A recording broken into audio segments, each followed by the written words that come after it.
This is Radar from the Radar Entertainment blog, coming to another show of movie reviews and observations, number 120. Wow, we've done 120. So, I watched a movie off Tubi called I Love My Mom, written and directed by Alberto Chianema. When I came home, I'm like, I need to watch something quick. So this was like an hour and 27 minutes, so it doesn't take a lot of your time.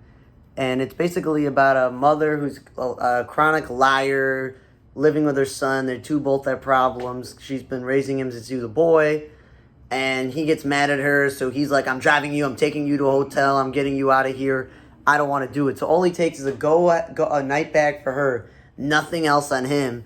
And she causes a car accident because, of course, they can't stop arguing with each other. And they wake up, like, on the other side of the world. Like, they're in England, so they wake up in, like, an Arabic country, and they're lost. And the whole adventure is them getting from country to country to country to get home. Because of her lie, he is not a British citizen, so they got to sneak back in and stuff. So they go through it's like basically an adventure comedy movie, but really stupid. I think it's one of the dumber movies I've seen, but again, dumb comedy, short period of time. Doesn't mean it's not a bad movie. It just means it's not a good movie. So I'd only suggest watching it if you want to just watch something, off streaming for free in the background. Then I watch Free Guy. So I broke down and I watched a blockbuster film. This movie, Jodie Comer, I wasn't familiar with her, and this, guy who's from Stranger Things, I wasn't familiar with him. But I thought, even though it's supposed to be a silly, dumb movie, that this Joe Keery guy did a good job in his role, that this Jodie Comer did a good job in her role, and Taika Waititi, the guy from What We Do in the Shadows, the TV show Wellington Paranormal, like he makes a lot of good things funny. And of course, Ryan Reynolds, I've seen him in pretty much every movie, no matter if it's action, sci-fi, romantic comedy, superhero movie, or comedy. And this was a comedy adventure movie where we all know what it is. It's a video game where they don't know that they're a video game, but he does, and it revolutionized it a little. How he plays one of the other fictional characters in there, and he's hilarious. And even Waititi in his bad guy role was pretty good. And I thought, for an hour and 47-minute movie with like pop culture references, music, I think it was well put together. And I kind of agreed. Rotten Tomatoes, they put it 80%. I feel like it's now going to be one of my favorite comedy adventure movies, one of my favorite Ryan Reynolds movies. I would definitely watch it again. I thought it was really good.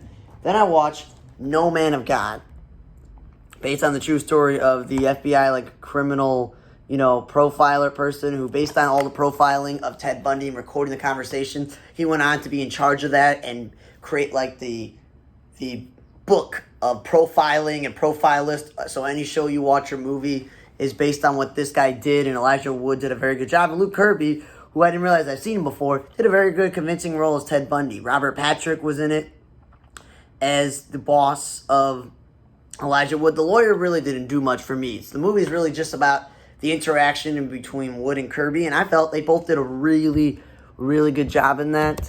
And yeah, it's not going to be the greatest film about Ted Bundy because they made so many movies and documentaries and TV shows, but 79% of Rotten Tomatoes, I felt like this was above average movie. It was interesting, entertaining enough, even because it's under an hour and 40 minutes, that you can keep your attention span and watch this movie.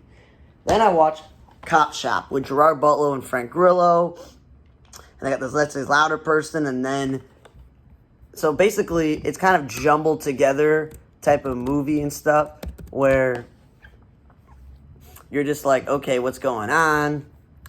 And you're just like, okay, it's kind of weird. But Rotten Tomatoes gives it a 81% in terms of the critics. I thought it was really funny because it's a typical action comedy where there's jokes and spoofs, but it has to be serious. There's assassins and killers and bad guys and cops and all that other stuff. And the audience giving it 74%, like I kind of agree with them.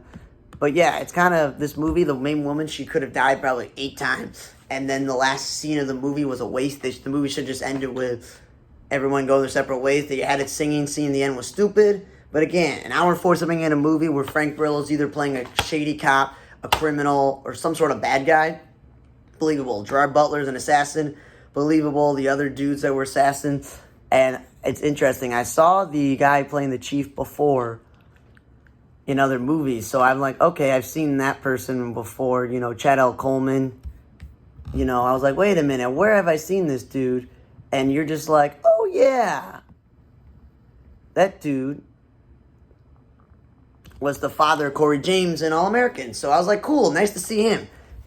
But obviously, the other dude in the movie I saw, I was just like, yeah, this guy is stupid. He looks like a waste, and he looks like a dirty cop.